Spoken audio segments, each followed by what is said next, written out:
Hey guys, Chad Tracy back here with another video. 18 and a half years in New Jersey Department of Corrections before I was terminated by two officers that had lied on me and said that I called them a pussy and a faggot approximately 45 days apart. The first one happened with the IVP October 16th, 2017. The second one happened December 29th, 2017. So you guys do the math on that. Do you think that if I actually did the first one, that I would actually do the second one also? Does it make sense? October 16th, 2017. December 29th, 2017. Listen, if anybody's out there investigating this, look at the dates. Please, look at everything. I want you to look at everything. Pull everything. I'm going to take a lie detector test. Although it's not admissible. Let's see if the other guys are willing to also. But also, we're gonna fully check them. Make sure you check all their toes, everything, because they like to lie, cheat, and steal. So we'll call it as it is, as we say it, as I know of the individuals. So we are back, and we're going to get down and dirty. So that night that I had the heart attack, December 29th, 2017. I had an individual, female, call my phone, acting like another female individual. My wife had picked up. They were pretty much trying to tell on me inside the jail. Whatever. Whatever happened. It's all good though. So guess what? It's my turn now. Since you want to put out my stuff or try to get me in trouble, it's my turn. So we have man hands and we have Barbie. So let's start off with man hands. Man hands. You still popping pills or what? Tell me. You popping pills still, or are you legit? I don't know. I think we should hit some drug tests up on you. Definitely up at our central office. I don't know. Maybe you cleaned yourself up. Maybe you didn't. But, we'll see what happens. Barbie, you're the one that actually kept me out of trouble for a long time. Since you were constantly and consistently late, you prevented Lieutenant Swolentick from writing me up. And Lieutenant, what the hell's his name? I'm not gonna say his name right now. We're gonna Humpty Dumpty, Lieutenant Humpty Dumpty, and Lieutenant Swolentick. Or actually, he's a Major Swolentick now. You, Barbie, were the reason why I didn't get written up for ever being late, if I was ever late, because you came in every single day late. Every single day late. And matter of fact, you're pretty much late every single day now at Garden State. Or you were, but maybe you clean yourself up, clean your act up since your husband isn't a major over there anymore. I don't know. But I know you're part of the rubber gun squad, so I wonder what they're going to do with you. Now, with that being said, I know you have lineups coming back, which is great. Congrats. Man, that was like many years coming. Congrats for the union. Good job, union. Congrats for the union doing that, and also the commish for allowing that also. It's very favorable for the officers. At least now we can pick up what's going on the day before. You do the uniform inspections. You get the little 10, 15-minute overlap, whatever it is now. I forget. All that little bit helps. It's starting to bring back the morale, I guess, a little bit. I know where you are still. I'm not going to get into jails, but I know we're still running short. But we're managing. DOC, good job. Nobody's getting hurt, so that's good. I know one person got hurt. Very, very good friend of mine. I wonder what happened with that inmate. If he got consecutive or concurrent years added to his sentence. It should be consecutive. I believe consecutive is he's got to finish out his term and then start his new term for assaulting the officer, which should be felony charges, I believe. So anyways, yeah, getting back, yeah, Miss Barbie actually kept me out of trouble, and you know, because I just brought her up all the time. I'm like, yo, you got Barbie late like every single day, so how you gonna write me up? So you kept me out of trouble. Good job, appreciate it. Give you a thumbs up there. Now we're gonna get into everything else since you guys want to try to make the call to my wife. Miss Barbie, how many officers do you sleep at Wagner with? That's what I want to question. Or how many rumors were swirling around? Man, a lot. If there was fire, if there was smoke, there was some fire there. That's for sure. Vice versa, right? Man, I could count at least 3 or 4. So I'm sure that's why you and your husband always rub on. And then you got Major Tough Ass that was at Garden State. He's not retired. Yeah, we're going to get into him once I get over there. But yeah, and all that alcohol that goes on between you guys. God bless you. Yeah, it's a shame, man. It's a shame. You guys try to throw me under the bus when you guys got glass houses that you guys live in. Man. Dyfus being called. Rubber gun squad. You got alcohol. What else you guys got? Crazy. It's funny when you know people where you live too, so it's very interesting. I wish you guys the best though. I honestly do. No hard feelings. You know, you managed, you got what you wanted. Unfortunately, I don't know why you try to come at me sideways. I guess when you approached me, I didn't sleep with you, and maybe that's what got you upset. Remember when we all used to go to the play pool with the ad set guys back in the day, and you approached me, and you're all bent out of shape. You just weren't my type. White trash, nah, I'm good. Yeah, so that's about it for you two. You got man hands and Barbie. Sheesh.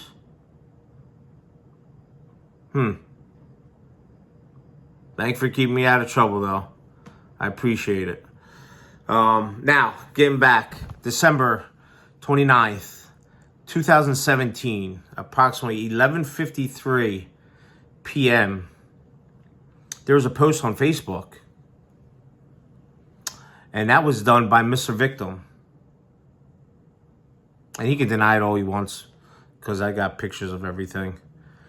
And if they don't believe me, they could subpoena Facebook for all this stuff.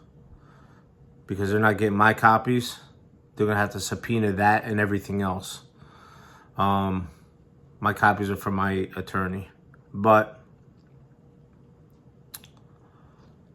11:53 p.m., Mr. Victim writes on his Facebook, quote, "I saved an asshole's life," end quote. Today. I saved an asshole's life today. That's what he writes.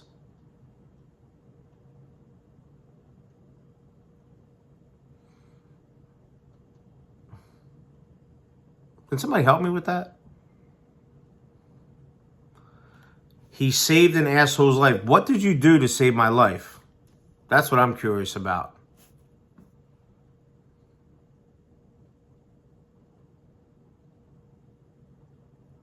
I'm waiting. Just because you made that post on Facebook, that lets everybody know what kind of person you are.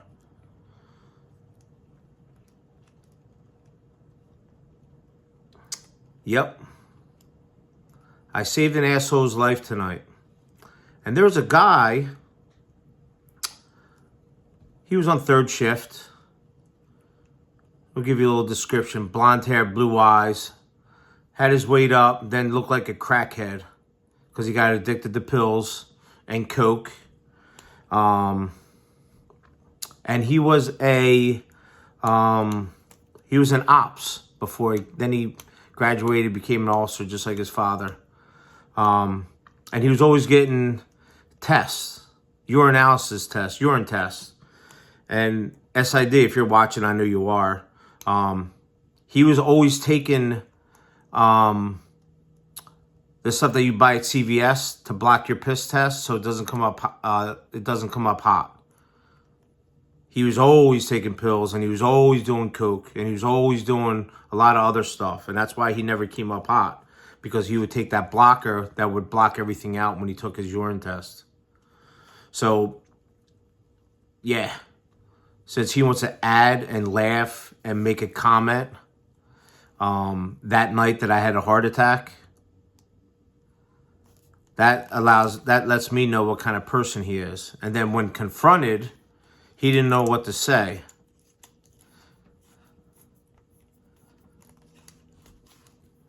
That's a coward. At least own what you write. Right?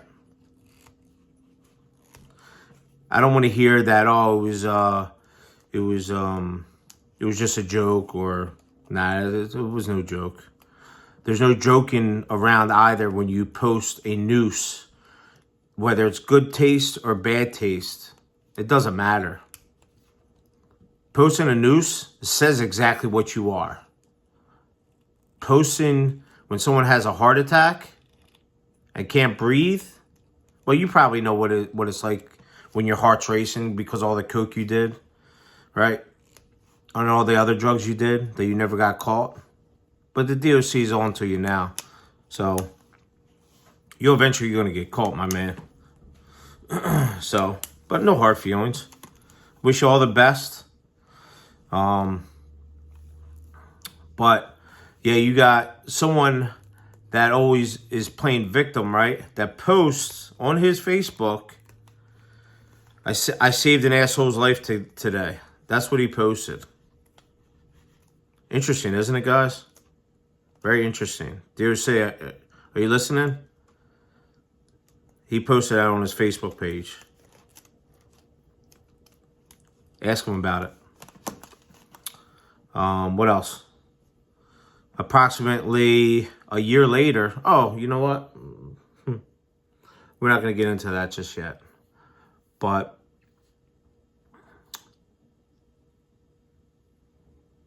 you know what? Should we get into that, or should we show you pictures of the charges that I got, so it's on record?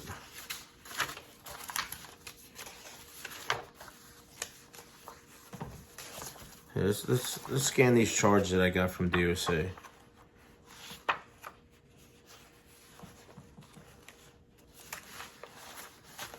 All right, you know what? Let's see what we're gonna do.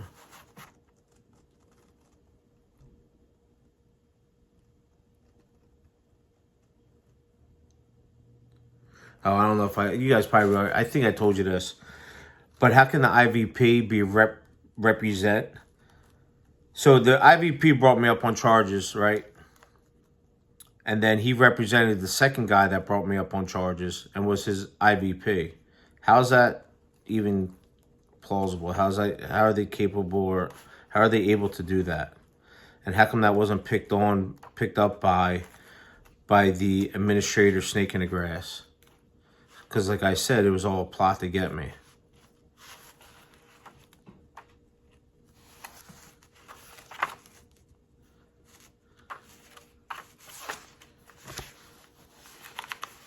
Well, so you know what? Let's get into this. So, I don't know if anybody's aware of this, but I think the people that are on Facebook know. Generally, when you post something and it happens to be like a year later, it comes up in your memories, right? And it comes back in your memories, and it lets you know that what you did a year before, right? So, check this shit out. And maybe it's just, I don't know.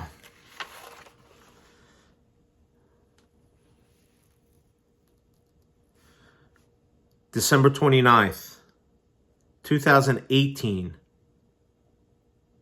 Right? Pretty sure, yeah. Hit December 29th. That's when I had my first heart attack, right? 2017. December 29th, 2018, I get contacted, right? Which, when this was put in paragraph form from the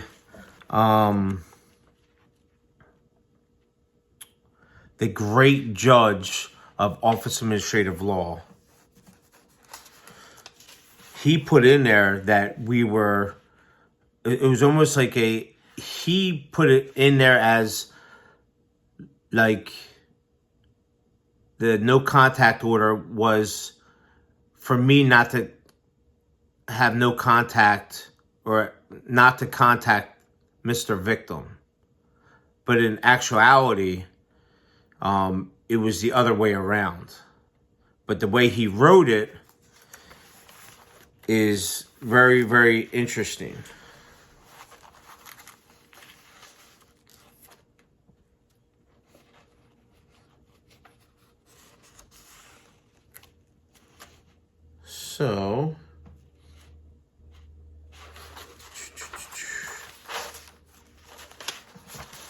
So he contacts me up on Mr. Victim contacts me December 29th, 2018, exactly 1 year from my first heart attack, guys, right?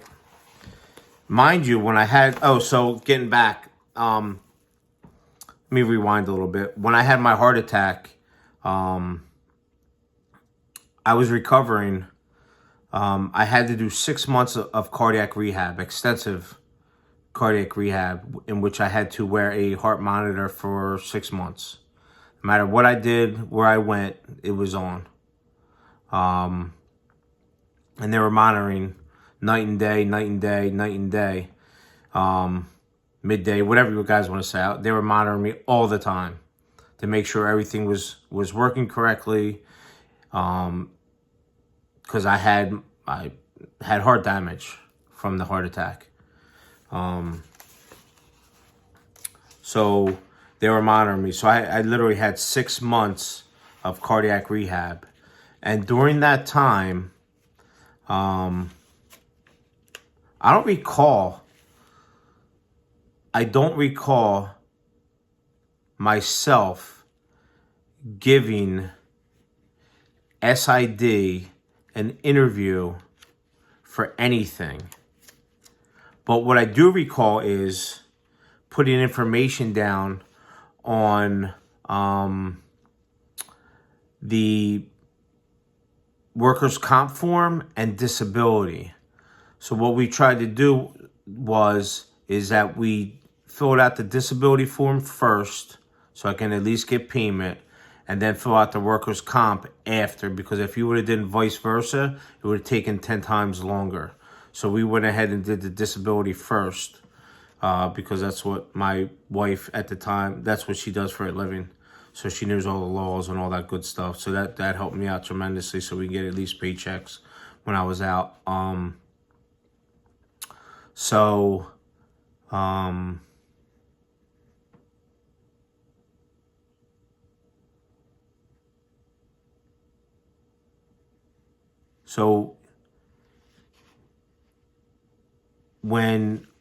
so we did the disability first, and then I had to turn a disability form into human resources.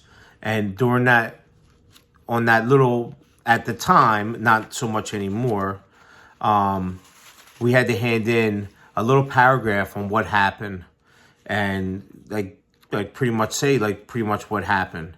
They use that form, my disability form, as evidence against me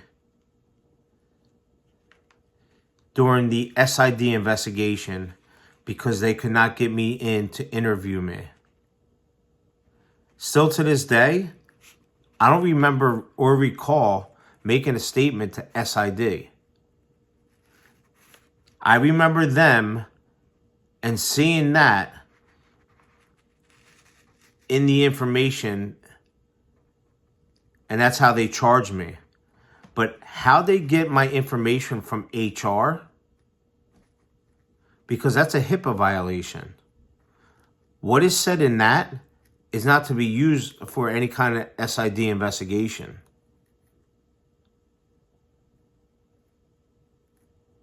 So that person that could have gotten that information is back in HR at Garden State. So you could ask her how that information got released, because she was there and she knows.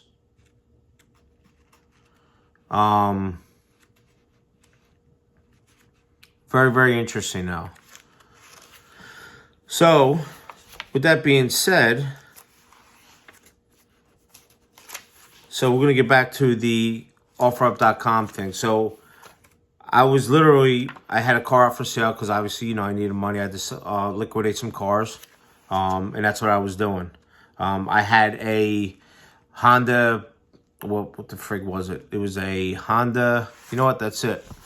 That's it for today, guys. I'm going to get into it with the Honda and what happened on OfferUp.com between me and Mr.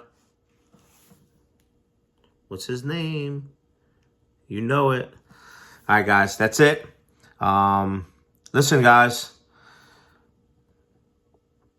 don't get involved in my stuff.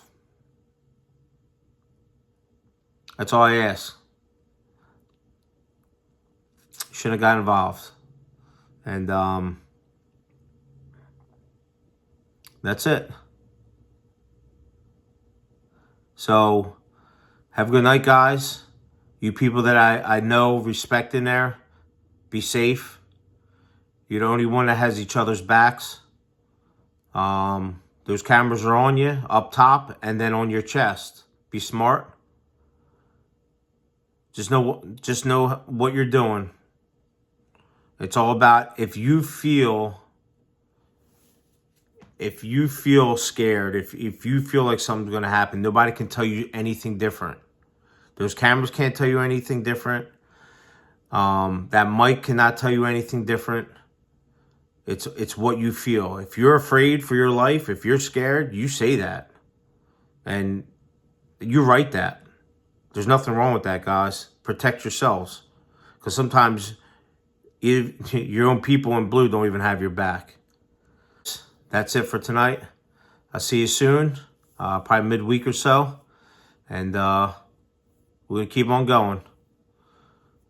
Have a good night. Be safe.